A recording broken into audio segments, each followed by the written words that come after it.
শরৎচন্দ্র চট্টোপাধ্যায়ের উপন্যাস চরিত্রহীন দেবদাস ও বিপ্রদাসের সাথে চন্দ্রনাথের বড় দিদি ও মেজ দিদির সম্পর্ক থাকায় দেনা পাওনা হিসেবে পল্লী সমাজ তাদের গৃহদাহ করল, কিন্তু শ্রীকান্ত ও সুভদা তাদের পথের দাবি তুলে শেষের পরিচয় পেয়ে শেষ প্রশ্ন করল। ফলে নববিধানে নিষ্কৃতি মিলল এবং দত্তা বৈকুণ্ঠের উইল করে বিরাজ বউকে পরিণীতা হিসেবে গ্রহণ করল।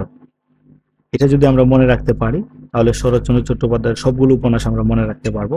এখানে হলুদ কালার করে দেয়া আছে, যেমন চরিত্রহীন, দেবদাস, বিপ্রদাস, চন্দ্রনাথ, বরদিদি, মেজদিদি, দেনা পাওনা, সবগুলো হচ্ছে শরৎচন্দ্রের উপন্যাস। পল্লী সমাজ, গৃহদাহ, শ্রীকান্ত, সুভদা, পথের দাবি, শেষের পরিচয়, শেষ প্রশ্ন, নববিধান, নিষ্কৃতি, দত্তা, বৈকুণ্ঠের উইল, বিরাজ বউ এবং পরিণীতা।